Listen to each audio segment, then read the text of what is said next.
semuanya, perkenalkan aku Hani Lembangal dari kelas 11.1. Nah, di dalam video ini saya akan menjelaskan mengenai keutuhan NKRI serta bentuk negara, bentuk pemerintahan dan juga sistem pemerintahan. Silakan disimak baik-baik. Menjaga keutuhan NKRI adalah seluruh tanggung jawab warga negara. Pada bab ini, kita akan membahas mengenai permasalahan terkait ancaman, tantangan, hambatan, serta gangguan terhadap ideologi Pancasila dan Negara Kesatuan Republik Indonesia yang bisa mengancam persatuan NKRI dan bagaimana caranya agar warga negara dapat menjaga keutuhan NKRI serta bentuk negara, pemerintahan, dan juga sistem pemerintahan yang ada di Indonesia. Menjaga keutuhan NKRI dapat dilakukan secara dini dalam kehidupan sehari-hari, misalnya menggunakan bahasa Indonesia, meningkatkan rasa nasionalisme dan juga patriotisme, serta berperan aktif dalam kegiatan masyarakat. Namun teman-teman, dalam menjaga keutuhan NKRI ada ancaman, tantangan, hambatan, bahkan gangguan yang sudah dijelaskan di Undang-Undang Nomor 20 Tahun 1982 yang dapat mengganggu atau memecahkan ideologi dan persatuan NKRI. Sebelum kita bahas lebih lanjut, mari kita ketahui dulu apa itu ancaman, hambatan, tantangan, bahkan gangguan yang dapat memecahkan keutuhan NKRI. Yang pertama adalah ancaman. Ancaman adalah segala bentuk tindakan atau keadaan yang dapat membahayakan keselamatan bahkan keutuhan wilayah NKRI. Ancaman dapat datang dari dalam maupun juga luar negeri, seperti bencana alam, kejahatan, dan juga perubahan iklim. Dampaknya bisa menimbulkan rasa tidak aman dan juga dapat mengganggu kehidupan masyarakat. Selanjutnya adalah tantangan. Tantangan adalah segala sesuatu yang memerlukan usaha untuk dihadapi dan juga diselesaikan. Tantangan bisa berasal dari persaingan global, bahkan juga dari krisis sosial dan juga ekonomi. Untuk mengatasinya, diperlukan sikap positif, pemikiran kreatif, dan juga solusi yang tepat. Selanjutnya adalah hambatan. Hambatan adalah segala hal yang menghalangi tercapainya tujuan nasional, seperti stabilitas, bahkan persatuan bangsa. Hambatan bisa berupa birokrasi yang lambat dan juga keterbatasan sumber daya. Untuk mengurangi dampaknya, perlu dilakukan identifikasi risiko dan juga penanganan secara efektif. Yang terakhir adalah gangguan. Gangguan adalah situasi yang mengacaukan bahkan mengganggu keutuhan NKRI. Gangguan bisa berasal dari tindakan separatis, anarkisme, bahkan konflik sosial. Menanggulangi gangguan memerlukan nilai-nilai kebangsaan yang kuat dan juga dukungan dari seluruh rakyat. Selanjutnya kita akan membahas hambatan, ancaman, tantangan, bahkan gangguan terhadap ideologi Pancasila. Yang pertama, ada ancaman terhadap ideologi Pancasila. Salah satunya adalah korupsi dan juga kolusi. Hal ini dapat membuat hilangnya kepercayaan masyarakat pada negara karena lebih di awal tidak adanya ketidakjujuran, ketidakadilan untuk masyarakat yang dapat merugikan masyarakat. Nah teman-teman, tentunya hal ini dapat menimbulkan konflik dan memecahkan persatuan. Dan yang kedua, adanya intoleransi antar perbedaan dan juga dalam masyarakat. Hal ini yang paling sering terjadi terdapat dalam perbedaan agama, ras, suku yang dapat menghambat penguatan untuk ideologi Pancasila. Dengan diskriminatif ini bisa memunculkan konflik untuk masyarakat. Selanjutnya, apa tantangan warga negara terhadap ideologi Pancasila? Yang paling sering terjadi pada saat ini adalah perkembangan zaman. Nah, seiring berkembangnya zaman, seperti perkembangan teknologi dan juga yang lain-lainnya, bisa loh merubah pola hidup masyarakat. Ini menjadi sebuah tantangan untuk Pancasila yang tetap relevan dengan perkembangan zaman. Dan yang kedua, adanya perbedaan pandangan antar masyarakat yang bisa menjadi sulit untuk disatukan dalam masyarakat. Dan selanjutnya adalah hambatan yang dihadapi ideologi Pancasila. Salah satu yang sering terjadi adalah kurangnya pemahaman terhadap Pancasila yang sulit diterapkan masyarakat dalam kehidupan sehari-hari. Hambatan yang lainnya yang terjadi adalah karena adanya pengaruh ideologi asing yang bisa saja masuk ke Indonesia yang secara tidak langsung dapat memengaruhi cara pandangan masyarakat. Ideologi Pancasila kita juga bisa terganggu loh karena adanya tindak kriminalitas yang terjadi di dalam masyarakat karena dapat merusak nilai-nilai Pancasila yang menekankan pada keamanan. Selanjutnya kita akan membahas mengenai jenis-jenis ancaman terhadap negara. Yang pertama adalah ancaman militer. Ancaman ini menggunakan kekuatan bersenjata secara terorganisir dan juga dapat membahayakan kedaulatan, wilayah, dan keselamatan negara. TNI menjadi komponen utama pertahanan. Contohnya seperti serangan udara dan juga penggunaan rudal bahkan senjata nuklir. Yang kedua adalah ancaman non-militer atau disebut near militer. Ancaman ini yang berasal dari faktor ekonomi, politik, sosial, bahkan juga lingkungan. Sifatnya tidak selalu nyata, tapi dapat lebih berbahaya, seperti ancaman ideologi, propaganda politik, dan juga manipulasi ekonomi. Lembaga pemerintahan non-pertahanan sangat berperan penting untuk menghadapinya. Yang ketiga adalah ancaman hibridia. Nah, ancaman hibridia ini adalah gabungan ancaman militer dan juga non-militer yang terkoordinasi dan juga saling mendukung untuk membahayakan kepentingan nasional. Contohnya seperti apa? Contohnya itu seperti operasi intelijen, sabotase ekonomi, bahkan juga propaganda politik.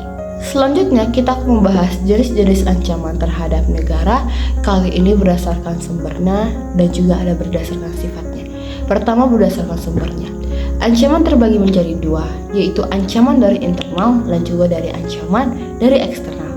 Nah, ancaman internal ini adalah segala bentuk gangguan yang berasal dari dalam negeri seperti terorisme domestik, pemberontakan, bahkan juga konflik sosial, serta tindakan kriminal seperti pencurian, perampokan, bahkan pemerasan. Sementara itu, ancaman eksternal itu berasal dari luar negeri dan juga meliputi invasi militer, kegiatan spionase dan juga penyebaran propaganda atau ideologi asing, serta pelanggaran wilayah udara atau laut seperti pencurian ikan dan juga laut teritorial. Selanjutnya, jika kita lihat dari sifatnya, ancaman juga terbagi menjadi dua teman-teman, yaitu ancaman nyata dan juga ancaman yang belum nyata. Ancaman nyata adalah ancaman yang sudah terjadi dan dapat membahayakan kedaulatan negara seperti terorisme, radikalisme, separatisme, bencana alam, dan juga pencurian kekayaan alam, wabah penyakit, serangan siber, bahkan penyalahgunaan narkoba. Sedangkan kalau untuk ancaman yang belum nyata teman-teman, itu adalah ancaman yang belum terlihat atau bahkan belum terjadi, tetapi bisa diprediksi berdasarkan analisis strategis. Contohnya adalah potensi konflik terbuka, perang konvensional, atau ancaman lain yang mungkin terjadi di masa depan. Nah, ini adalah yang terakhir, jenis-jenis ancaman terhadap negara yang berdasarkan bentuknya. Jadi, seperti yang dijelaskan dalam pasal 7 ayat 2 Undang-Undang Nomor 3 Tahun 2002 itu tentang mengenai pertahanan negara. Jadi yang pertama adalah agresi.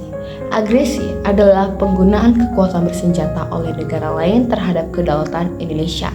Jadi teman-teman, ini bentuknya bisa berupa invasi militer, juga bisa berupa serangan udara, blokade wilayah, hingga juga pengiriman tentara bayaran untuk melakukan kekerasan di wilayah Negara Kesatuan Republik Indonesia. Selain itu, bisa juga berupa kehadiran militer asing yang tidak sesuai perjanjian atau penggunaan wilayah negara lain untuk menyerang Indonesia. Yang kedua itu adalah pelanggaran wilayah yang dilakukan oleh negara lain. Itu bisa baik berupa kapal ataupun juga bisa berupa pesawat non-komersial tanpa adanya izin resmi. Yang ketiga adalah spionase. Jadi spionase ini adalah kegiatan mata-mata oleh negara lain untuk mencuri informasi rahasia militer di Indonesia. Keempat, kita punya sabotase. Sabotase ini bertujuan merusak instalasi penting militer atau juga objek vital nasional yang dapat membahayakan keselamatan bangsa. Yang kelima adalah aksi teror bersenjata. Ini juga dari jaringan terorisme internasional maupun dalam negeri, itu juga dapat membahayakan kedaulatan dan juga keselamatan negara Indonesia. Indonesia sebagai negara yang berdaulat, merdeka, dan juga bersatu memerlukan peran aktif masyarakat dalam berbagai aspek kehidupan. Nah, peran ini dapat dimulai dari lingkungan paling kecil, yaitu keluarga. Dalam keluarga, menjaga keutuhan bisa dilakukan dengan saling menghormati antara anggota keluarga dan juga bisa menanamkan nilai nasionalisme sejak dini dan juga serta menjalin komunikasi yang harmonis dan juga bisa bersikap sesuai dengan nilai-nilai Pancasila. Nah, bagaimana dengan di lingkungan sekolah? Kalau di lingkungan sekolah, siswa itu dapat ikut menjaga keutuhan NKRI dengan mengikuti upacara bendera dan juga dapat menjaga hubungan baik dengan sesama, peduli pada lingkungan sekolah, rajin belajar, dan juga menghindari yang namanya perundungan di sekolah. Nah, sementara itu teman-teman, kalau di dalam lingkungan masyarakat, itu sangat penting untuk saling menghormati dan juga menjaga kebersihan dan ketertiban di lingkungan masyarakat, serta juga aktif berpartisipasi dalam kegiatan sosial. Nah, menjaga toleransi dan juga menghargai perbedaan itu juga menjadi kunci dalam mempererat persatuan antar masyarakat atau dalam area Indonesia. Dalam kehidupan berbangsa dan bernegara, kita juga dikenal beberapa bentuk negara, sistem pemerintahan, dan juga dalam bentuk pemerintahan yang berbeda-beda di dalam dunia ini. Nah, bentuk negara secara umum itu dibagi menjadi dua, yaitu negara kesatuan dan juga negara serikat. Negara kesatuan adalah bentuk negara yang pemerintahannya pusatnya memegang kekuasaan tertinggi dan juga langsung mengatur seluruh wilayah negara. Nah, contohnya ini adalah Indonesia, Jepang, dan juga Prancis. Sedangkan negara serikat atau federasi adalah negara yang terdiri dari beberapa negara bagian yang memiliki otonomi tertentu dan kekuasaan sendiri seperti Amerika Serikat, Jerman, dan juga India. Nah, kalau Indonesia sendiri itu menganut bentuk negara kesatuan yang berarti seluruh wilayahnya berada di bawah satu pemerintahan pusat yang kuat meskipun ada juga otonomi daerah. Nah, selain bentuk negara, juga dikenal juga macam-macam bentuk pemerintahan. Nah, dalam bentuk pemerintahan ada monarki, republik, dan juga ada kombinasi keduanya. Monarki adalah bentuk pemerintahan yang dipimpin oleh seorang raja atau seorang ratu yang secara turun-temurun. Itu seperti Inggris, Thailand, Arab, Saudi. Dan kedua adalah republik. Republik adalah bentuk pemerintahan yang dipimpin oleh presiden atau kepala negara yang dipilih oleh rakyat seperti Indonesia, Amerika Serikat, dan juga Prancis. Nah, kalau Indonesia menganut bentuk pemerintahan republik, di mana kepala negara dan juga kepala pemerintahan adalah presiden yang dipilih secara langsung oleh rakyat melalui pemilu. Sementara itu juga ada sistem pemerintahan. Nah, sistem pemerintahan adalah cara suatu negara mengatur hubungan antara lembaga eksekutif dan juga legislatif. Terdapat beberapa sistem pemerintahan utama. Yang pertama yaitu sistem parlementer dan juga ada sistem presidensial dan juga sistem campuran. Kalau dalam sistem parlementer, kepala pemerintahan adalah Perdana Menteri yang dipilih oleh parlemen seperti di Inggris dan juga di Malaysia. Nah, kalau dalam sistem presidensial, ini presiden memiliki kekuasaan penuh sebagai kepala negara dan juga sekaligus sebagai kepala pemerintahan yang dipilih secara langsung oleh rakyat, seperti yang diterapkan oleh Amerika Serikat dan juga Indonesia. Sedangkan sistem campuran atau semi-presidensial itu menggabungkan unsur presidensial dan juga parlementer, itu seperti di Prancis. Nah, kalau di Indonesia secara tegas menganut sistem pemerintahan presidensial. Dalam sistem ini, presiden memiliki kedudukan yang kuat dan juga tidak dapat diberhentikan oleh parlemen tanpa melalui proses hukum tertentu. Presiden dipilih langsung oleh rakyat dan juga menjalankan kekuasaan eksekutif secara penuh dan terpisah dari lembaga legislatif yaitu DPR. Nah teman-teman, menjaga keutuhan NKRI adalah tanggung jawab kita semua. Kita sebagai Indonesia, sebagai negara kesatuan dengan bentuk pemerintahan republik dan juga sistem presidensial yang dirancang untuk mempersatukan seluruh rakyat dalam keberagaman. Jadi, kita perlu menjaga persatuan mulai dari keluarga, sekolah, masyarakat, hingga kehidupan berbangsa dan juga bernegara, serta waspada terhadap ancaman, gangguan, hambatan terhadap kedaulatan negara. Jadi, sebagai generasi penerus, mari kita wujudkan rasa cinta tanah air dengan tindakan nyata demi Indonesia yang aman, bersatu, dan berdaulat. Sekian video yang bisa saya sampaikan, semoga bermanfaat untuk kalian semua. Terima kasih dan bye-bye!